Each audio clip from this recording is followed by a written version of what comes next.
ಇರಬೇಕು. ನಿಮ್ಮ ಬಟ್ಟೆ ಹೇಗಿರಬೇಕು, ನಿಮ್ಮನ್ನ ಅದು ಪ್ರತಿಬಿಂಬಿಸುವ ರೀತಿ ಇರಬೇಕು. ಅಂದ್ರೆ ನಿಮ್ಮ ವ್ಯಕ್ತಿತ್ವವನ್ನ ನಿಮ್ಮ ಬಟ್ಟೆ ಹೇಳುತ್ತೆ. ನೀವು ಯಾವ ಡ್ರೆಸ್ ಹಾಕ್ತೀರಾ ಅದು ನಿಮ್ಮ ವ್ಯಕ್ತಿತ್ವವನ್ನ ಹೇಳುತ್ತೆ ಅಲ್ವಾ. ಹೆಚ್ಚಿಸುವಂತಿರಬೇಕು. ಅದಕ್ಕೆ ಹೇಳ್ತಾರೆ ನೋಡಿ, ಶ್ರೀಮಂತಿಕೆ ಇರಲಿ ಆಡಂಬರ ಬೇಡ. ಶ್ರೀಮಂತಿಕೆ ಇರಲಿ ಆಡಂಬರ ಬೇಡ. ಉಡುಪು ಕೆಲವೊಮ್ಮೆ ವ್ಯಕ್ತಿತ್ವವನ್ನು ಪ್ರತಿಬಿಂಬಿಸುತ್ತದೆ ಎಂದು ಹ್ಯಾಮ್ಲೆಟ್ ಒಂದು ಇಂಗ್ಲಿಷ್ ನಾಟಕದಲ್ಲಿ ಶೇಕ್ಸ್ಪಿಯರ್ ಹೇಳ್ತಾನೆ. ಶೇಕ್ಸ್ಪಿಯರ್ ಅಂದ್ರೆ ನೋಡಿ, ಹ್ಯಾಮ್ಲೆಟ್ ಎನ್ನುವಂತ ಶೇಕ್ಸ್ಪಿಯರ್ ಪ್ರಸಿದ್ಧವಾದ ನಾಟಕ ಯಾವುದು? ಹ್ಯಾಮ್ಲೆಟ್. ಆ ನಾಟಕದಲ್ಲಿ ಬರುವಂತಹ ತಂದೆ ಪೊಲೋನಿಯಸ್ ಮಗನಿಗೆ ಸಲಹೆ ಕೊಡ್ತಾನೆ. ಏನಂತ ಸಲಹೆ ಕೊಡ್ತಾನೆ? ಶ್ರೀಮಂತಿಕೆ ಇರ್ಲಿ ಆದ್ರೆ ಆಡಂಬರ ಮಾಡಬೇಡ.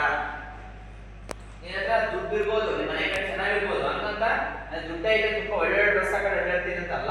ಶ್ರೀಮಂತಿಕೆ ಇರ್ಲಿ ಆದ್ರೆ ಆಡಂಬರ ಮಾಡಬಾರ್ದು. ಅದನ್ನ ಹೇಳ್ತಾರೆ. ಉಡುಪು ಕೆಲವೊಮ್ಮೆ ನಮ್ಮ ವ್ಯಕ್ತಿತ್ವವನ್ನು ಏನ್ ಮಾಡುತ್ತೆ? ಪ್ರತಿಬಿಂಬಿಸುತ್ತದೆ. ನಾವೇನು ಡ್ರೆಸ್ ಹಾಕ್ತೇವೋ ಅದು ನಮ್ಮ ವ್ಯಕ್ತಿತ್ವವನ್ನ ಹೇಳುತ್ತೆ ಅಲ್ವಾ. ನೀವು ಒಳ್ಳೆ ಸೀರೆ ಇಟ್ಟರೆ ಏನಿಸುತ್ತೆ ನಿಮ್ಮ ವ್ಯಕ್ತಿತ್ವ ಎಷ್ಟು ನೋಡೋದು. ಜೀನ್ಸ್ ಅಥವಾ ಬೇರೆ ಜೀನ್ಸ್ ಅಲ್ಲ, ಜೀನ್ಸ್ ಪ್ಯಾಂಟ್ ಬೇಡ, ಈ ತರ ಯಾವುದೋ ಪ್ಯಾಂಟ್ ನಿಮ್ಮ ವ್ಯಕ್ತಿತ್ವ ಸರಿ ಹೋದ ರೀತಿಯಲ್ಲಿ ಹಾಕೊಂಡ್ರೆ ಅಲ್ಲ ಎಷ್ಟು ಚೆನ್ನಾಗಿ ಹಾಕೊಂಡು ಎಷ್ಟು ಚೆನ್ನಾಗಿದೆಯಾ ಡ್ರೆಸ್ ಕೋಡ್ ಅಂತ ನಾವು ಹೇಳ್ತಿದ್ರೆ ನೋಡ ಎಲ್ಲಿ ಕಲ್ತಿದೆ ಮಗು ಅಷ್ಟು ಸಂಸ್ಕಾರ ಅಂತ ನಾವು ಬೇರೆ ಹೊಗಳ್ತಾರೆ ಸಮಾಜ. ನಿಮ್ಮನ್ನ ನೋಡಿ ಅದು ನಿಮ್ಮ ವ್ಯಕ್ತಿತ್ವವನ್ನು ಏನ್ ಮಾಡುತ್ತೆ? ಪ್ರತಿಬಿಂಬಿಸುತ್ತದೆ.